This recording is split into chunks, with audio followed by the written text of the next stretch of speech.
de Odontología para Todos. Mi nombre es Daniel, soy estudiante de la Facultad de Odontología de la Universidad Autónoma de Tlaxcala y el día de hoy les vengo a mostrar un video de suma importancia, que es el análisis de la oclusión en un paciente. Espero y les guste este video. Sin nada más que agregar, comencemos con el video.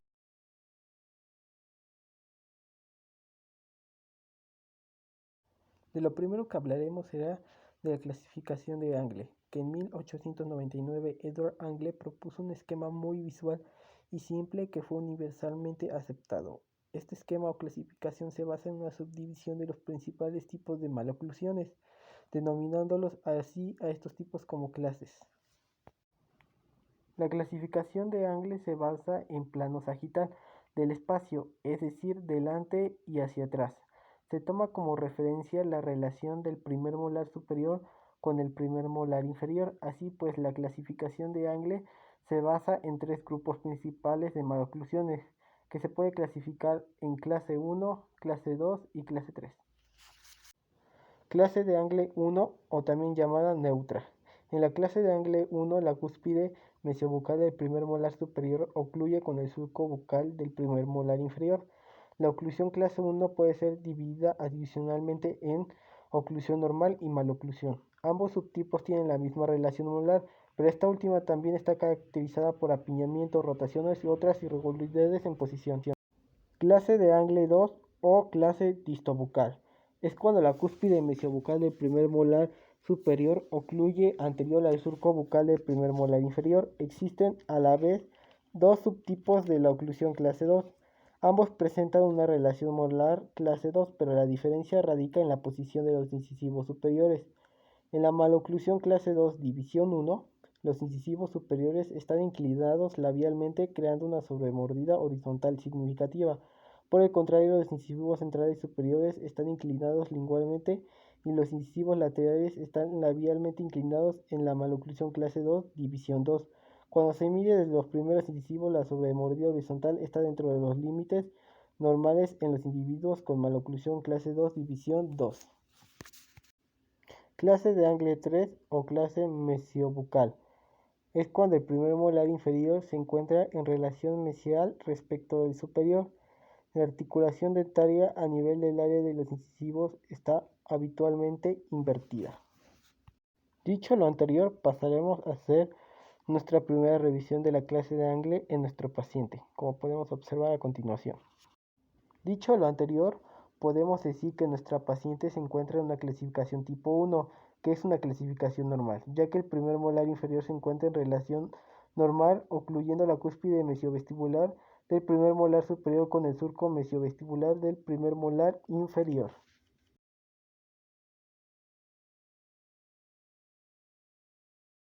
Overjet o resaltante incisal se refiere a la distancia entre la cara vestibular del incisivo inferior y el borde incisal del incisivo superior. Esto se mide en dirección paralela al plano oclusal. La normalidad se centra entre 1 o 2 milímetros. Si hay una alteración de esta, nos encontraremos en resaltante aumentado u overjet positivo. Si hay una resaltante superior a 3 milímetros. Mordida borde a borde cuando esta resaltante está comprendido entre 0 y 2 milímetros. O mordida cruzada anterior, si el resaltante es negativo, inferior a 0 milímetros. Por su parte, el libro de oclusión básica la define con una superposición horizontal de los dientes, se denomina resaltante o entrecruzamiento horizontal. Se mide en milímetros en sentido horizontal desde el borde incisal del incisivo superior a la superficie vestibular del inferior. Otro concepto que pude encontrar sobre overjet lo encontré en un artículo publicado en el 2015 por la Universidad de Barcelona, que nos dice que overjet es la distancia horizontal que existe entre el borde incisal del diente superior más vestibularizado y el diente inferior más lingualizado. En cuanto a overbutt o sobremordida, es la distancia en sentido vertical entre los bordes incisales de los incisivos centrales superiores e inferiores. La normalidad se encuentra entre 2 a 3 milímetros o también se puede expresar en tercios, siendo un tercio la cantidad normal. Según los valores se encuentra mordida borde a borde cuando el solapamiento es nulo, sobremordida u overbite positivo si el entrecruzamiento es superior a 2 en los incisivos, mordida abierta anterior, hay una falta de contacto vertical entre los incisivos. O puede ser mordida abierta lateral o posterior si existe una ausencia de contacto entre dientes laterales o posteriores. En el libro de oclusión básica de Rogelio Rey destaca que overbite es una superposición vertical de los dientes en el área de los incisivos que debe ser aproximadamente de 2.5 milímetros. También se le denomina sobremordida o entrecruzamiento vertical. Y de esta manera observaremos si existe overbite o overjet en nuestro paciente. Y de esta forma podemos comprobar que nuestra paciente no presenta ni overjet ni overbite, ya que respeta los parámetros que antes había mencionado.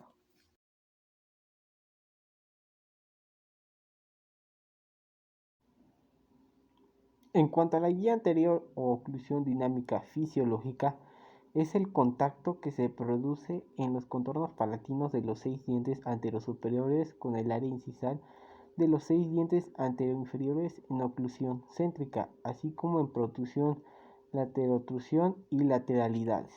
El objetivo principal de la guía anterior es hacer que las piezas anteriores sean lo más fuertes posibles para que puedan llevar a cabo su función masticatoria, así como ser cómodas, funcionales, estables, incluso sin contacto posterior.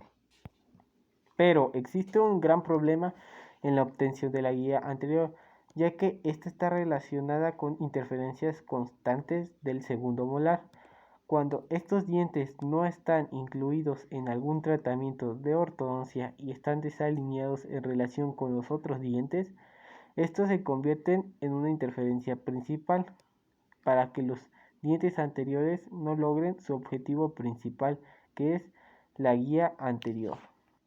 Por otra parte, un artículo que encontré que lo publicó la Universidad de Quito en el 2012 nos dice que una guía anterior es la relación dinámica de los dientes anteriores inferiores con los dientes anteriores superiores en las excursiones mandibulares de protrusión y lateralidad en todos los límites de la función que existe.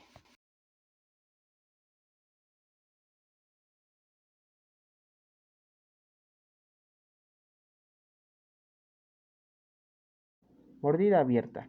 La mordida abierta es una alteración facial que se define por la imposibilidad de cerrar los dientes frontales o posteriores. Esto es, no existe contacto entre los dientes anteriores o posteriores de la arcada superior con los anteriores o posteriores de la arcada inferior. La estética en los casos de la mordida abierta se ve afectada ya que visualmente existe un espacio entre las dos arcadas, pero sobre todo la funcionalidad es el factor que se ve más perjudicado. El paciente no puede realizar correctamente ninguna de las funciones básicas masticatorias ni fonatorias, llegando a presentar ceseos u otros tipos de dificultades al momento de hablar, además de problemas digestivos, por no mantener o por no tragarse bien los alimentos y por supuesto también por no triturarlos como debería de ser. Algunas causas que encontramos son los hábitos, por ejemplo, de chuparse el dedo, morder objetos, empujar los dientes con la lengua, problemas de articulación temporomandibulares o problemas esqueléticos que el paciente puede presentar. Otra definición que puedo dar sobre mordida abierta la encontré en una revista odontológica que nos dice que la mordida abierta es una alteración facial que se define por la imposibilidad de cerrar los dientes anteriores con los posteriores. Se encuentra dentro de las maloclusiones dentarias más comunes entre la población y además de tener un impacto negativo en la estética, genera una serie de consecuencias para la salud bucodental, tales como el hablar o trastornos de la TEME. En cuanto al análisis de mi paciente, pude observar que ésta presentaba ligeramente mordida abierta en la parte posterior.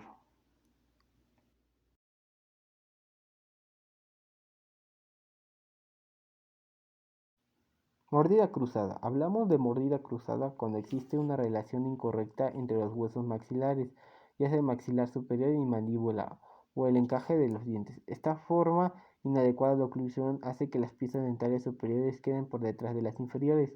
Las personas con mordida cruzada se caracterizan por presentar también un paladar ojival o estrecho, es decir, con una estructura ósea que necesita ser ensanchada. Algunos problemas que presentan este tipo de personas son dificultades al momento de morder, ya que los dientes no reciben las fuerzas adecuadas.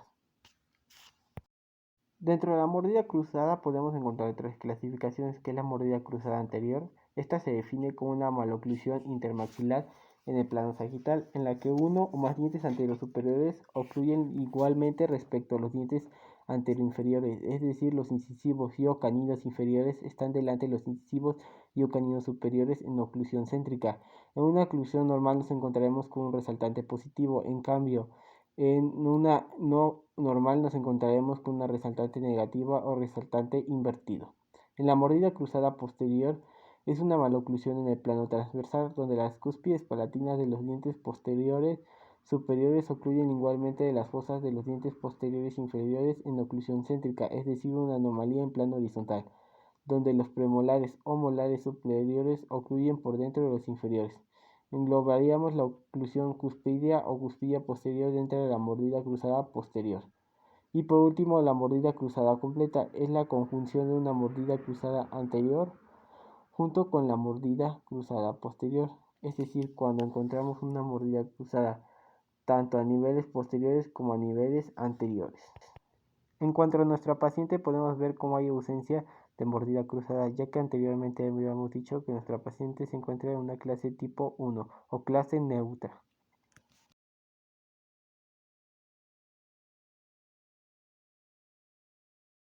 Para determinar su esquema de nuestro paciente, le pedimos a ella que hiciera un movimiento de lateralidad para ver si tenía protección canina o función de grupo tanto derecho como izquierdo.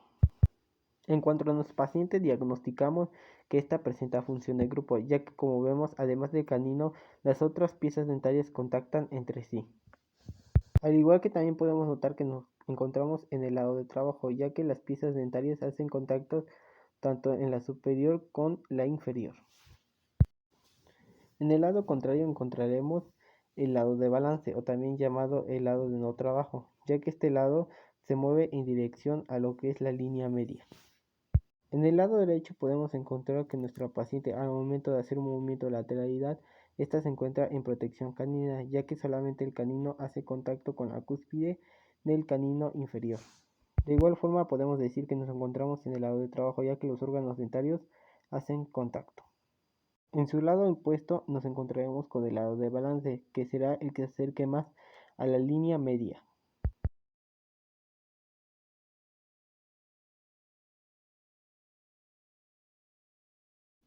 La curva de Spee es la curvatura oclusal observada en el hueso mandibular a través de una vista anteroposterior, descrita por los bordes incisales y las puntas cuspídeas de las piezas dentarias inferiores. La profundidad de esta curvatura oclusal no debe ser mayor de 1.5 milímetros.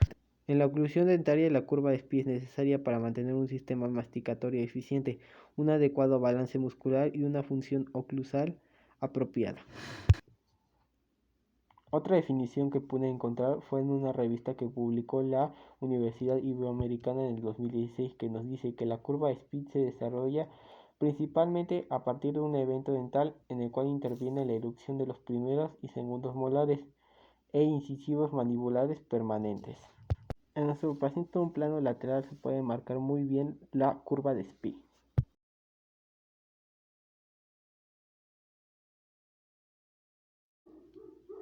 Un plano de oclusión se refiere a la superficie imaginaria que teóricamente toca los bordes incisales de los incisivos y las puntas de las superficies triturantes de los molares.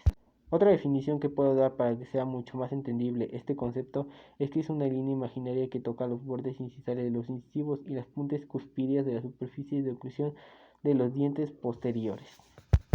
En mi paciente, con las líneas que acabo de dibujar a continuación, se puede observar claramente mi plano oclusal.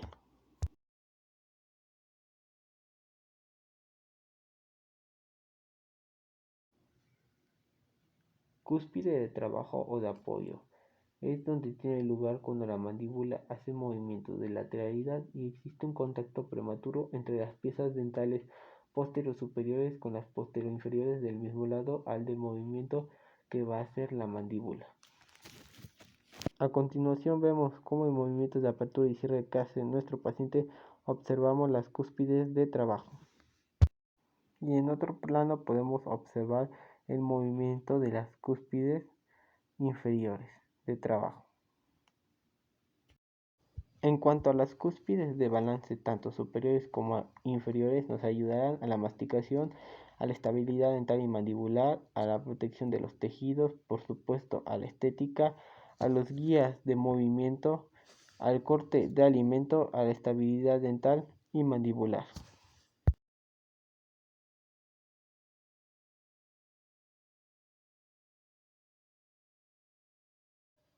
Los movimientos que realiza la mandíbula son múltiples, incluyendo movimientos de apertura y cierre, de lateralidad, de protrusión y de retrusión. Estos movimientos se llevan a cabo mediante unos movimientos de rotación y traslación que realizan una trayectoria a través del cóndilo mandibular y los dientes incisivos, guías epondileas y guías incisales respectivamente, con un periodo de descenso mandibular. El movimiento de apertura y cierre se divide en dos fases. La primera fase consta de un movimiento de rotación de los cóndilos mandibulares hasta que se separan los dientes superiores e inferiores. Seguidamente, la segunda fase es un movimiento de traslación, cuando una vez la mandíbula supera los 26 milímetros de apertura aproximadamente. Otro concepto que podemos dar en cuanto a la apertura y cierre es que, partiendo de la posición de contacto retrusivo y produciendo una apertura mandibular, el movimiento puede dividirse en dos componentes: cuando los cóndilos están en rotación hasta que los incisivos inferiores se separan de los superiores aproximadamente unos 35 milímetros. Otra puede ser cuando los cóndilos comienzan la traslación. Esto quiere decir que cuando la mandíbula excede los 26 milímetros de apertura. Ahora lo que hicimos con nuestro paciente es indicarle que hiciera el fonema, esto repetidamente. También pudimos notar que al momento de hacerlo no presenta ninguna dificultad.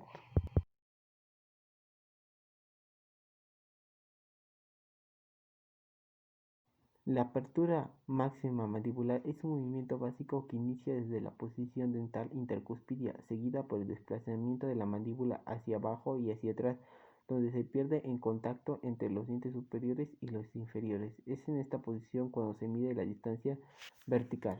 La articulación temporomandibular se considera como una diartrosis sinovial bilateral, donde en cada lado existe una articulación libremente móvil que permite la apertura y el cierre, movimientos de lateralidad y de avance y de retroceso de la mandíbula.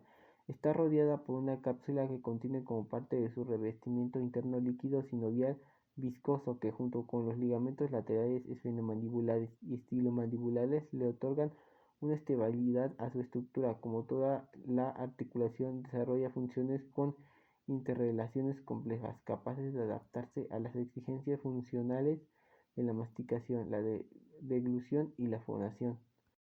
La amplitud de movimiento de la mandíbula se mide desde el borde del incisivo superior al inferior durante la apertura bucal con una regla milimétrica. La apertura de la mandíbula mínima normal es aproximadamente 40 milímetros. En cuanto a nuestro paciente, podemos ver cómo hace la apertura máxima sin presentar ninguna molestia. También notamos que nuestra paciente hace una apertura completamente lineal, no presenta ninguna desviación al momento de realizar la apertura máxima, como se puede ver a continuación.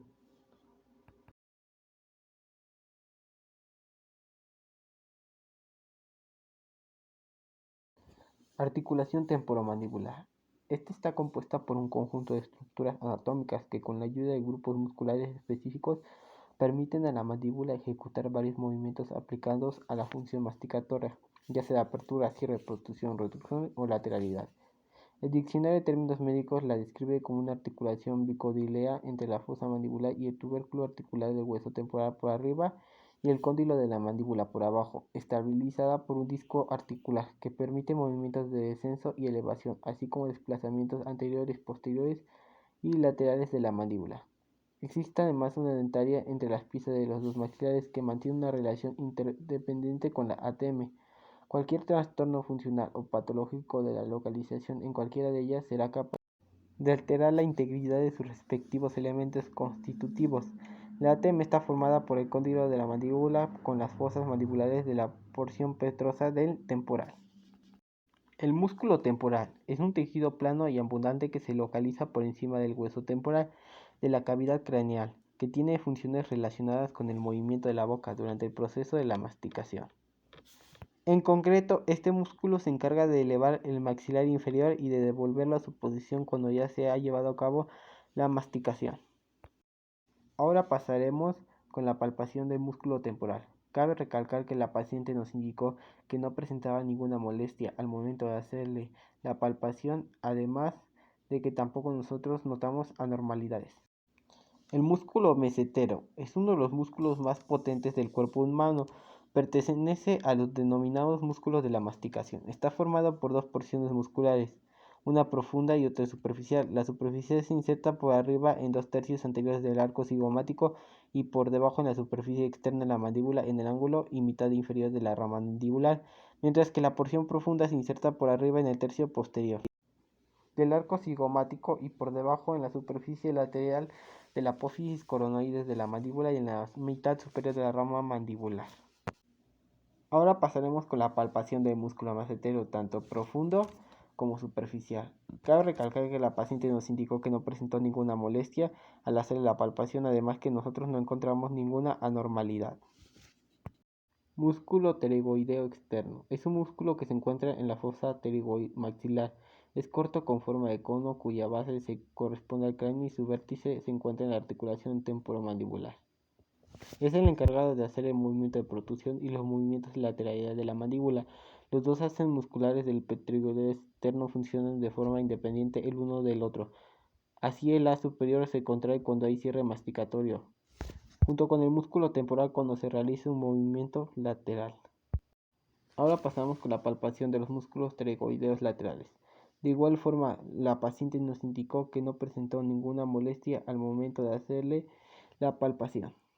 Músculo esternocleidomatoideo. Es un músculo robusto situado a los lados del cuello, por debajo del músculo plastino y dentro de una vaina formada por la capa de revestimiento de la fascia cervical profunda. Se extiende desde el manubrio internal y el tercio medial de la clavícula hasta la apófisis mastoidea. Este músculo se encarga de mover las articulaciones craneovertebrales o las articulaciones intervertebrales cervicales, las inserciones en los huesos temporales, lineares nucal superior y la apófisis mastoidea. Estos músculos se sitúan posteriores al eje de la articulación atlanto-occipital. La contracción conjunta de estos, si la cabeza y el cuello se hallan en una posición fija, eleva las clavículas y el manubrio esternal y al mismo tiempo la parte anterior de las costillas. Debido a esto, actúan como músculos accesorios de la respiración, asistiendo al movimiento de bombeo de la pared torácica. Ahora pasamos a la palpación del músculo esternocleidomatoideo. Como podemos notar, la paciente de igual forma nos comentó que no presentó ninguna molestia y nosotros no detectamos alguna anormalidad. El músculo trapecio es uno de los músculos de la espalda superior. Es un músculo triangular grande que va desde el hueso occipital en el cráneo hasta el final de la columna torácica en la espalda. Se extiende a lo ancho de los hombros. El músculo se divide en tres secciones: superior, media e inferior. Cada segmento del músculo juega un papel en los movimientos específicos del cuello y los hombros. El trapecio estabiliza los omóplatos y también facilita el movimiento de hombros y cuello. Ahora pasamos a la palpación de los trapecios, tanto derechos e izquierdos. En esta ocasión la paciente nos mencionó que sí presentó alguna pequeña molestia en alguno de estos trapecios. Nosotros, por el contrario, no encontramos anormalidad. Y bueno, este fue el video que les quise mostrar el día de hoy. Se me hizo un video demasiado dinámico y muy importante, ya que aquí pudimos aplicar todo lo aprendido en los videos anteriores. Espero les haya gustado, les haya agradado y en un futuro les sirva al momento de hacer un diagnóstico con su paciente. No olviden dejar su like y por supuesto nos vemos en los próximos videos. Así que cuídense, chao.